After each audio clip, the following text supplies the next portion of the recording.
ഇന്ത്യയുടെ ഔദ്യോഗിക കറൻസിയാണ് രൂപ അഥവാ റുപ്പി.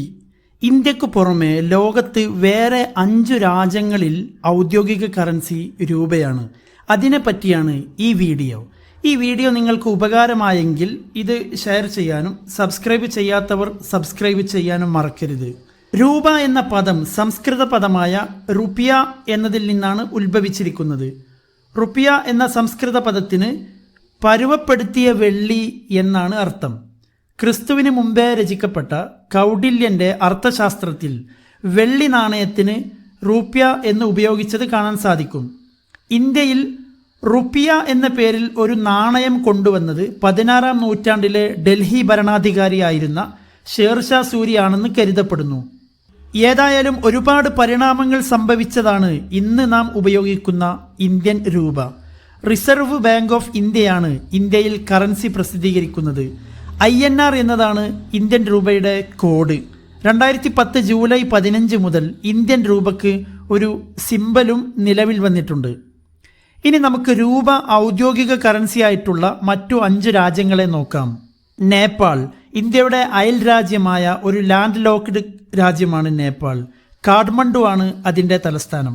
1932 നേപ്പാളീസ് രൂപയെ ഔദ്യോഗിക കറൻസിയായി റാണ ഭരണകൂടം പ്രാബല്യത്തിൽ വരുത്തിയത്.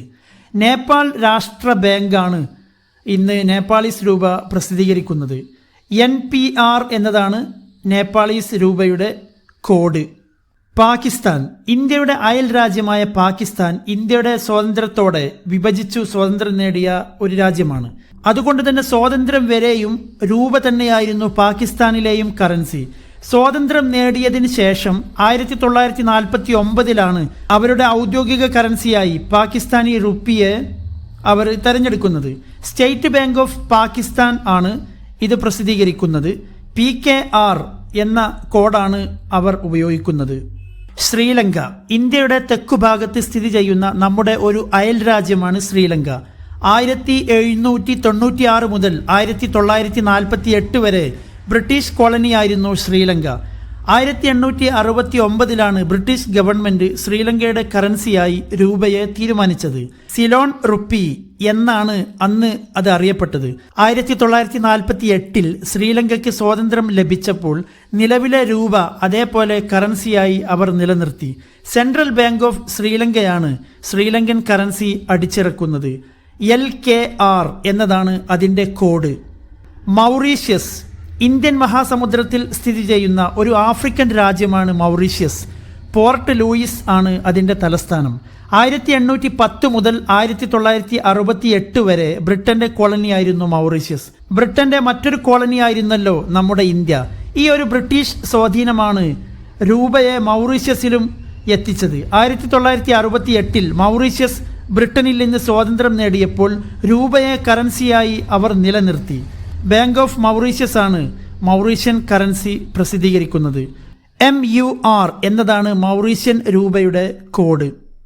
സെയ്ഷൽസ്, ആഫ്രിക്കൻ ഭൂഖണ്ഡത്തിലെ ഏറ്റവും ചെറിയ രാജ്യമാണ് സെയ്ഷൽസ്. വിക്ടോറിയ ആണ് അതിൻ്റെ തലസ്ഥാനം. ഇന്ത്യൻ മഹാസമുദ്രത്തിലെ ഒരു ദ്വീപ സമൂഹമാണ് ഈ സെയ്ഷൽസ്. സെയ്ഷൽസിൽ എത്ര ദ്വീപുകളുണ്ടെന്ന് ചോദിച്ചാൽ അവരുടെ കോൺസ്റ്റിറ്റ്യൂഷൻ 155 ദ്വീപുകളെ ലിസ്റ്റ് ചെയ്തിട്ടുണ്ട്. 1814 മുതൽ 1976 വരെ ബ്രിട്ടന്റെ കോളനിയായിരുന്നു സെയ്ഷൽസ്. ആ സമയത്ത് തന്നെ ഇന്ത്യയുമായും മൗറീഷ്യസുമായും സെയ്ഷൽസിന് വ്യാപാര ബന്ധമുണ്ടായിരുന്നു. അതുകൊണ്ട് തന്നെ ആ സ്വാധീനം മൂലമാണ് രൂപ അവരുടെ കറൻസിയായി മാറിയത്. 1914 രൂപയെ ഔദ്യോഗിക കറൻസിയായി സെയ്ഷൽസിൽ ഉപയോഗിക്കാൻ തുടങ്ങിയത്.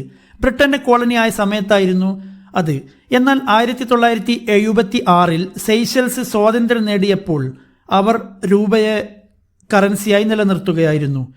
SCR എന്നതാണ് സെയ്ഷൽസ് രൂപയുടെ code. Central bank of Seychelles ആണ് ഇത് അടിച്ചിറക്കുന്നത്.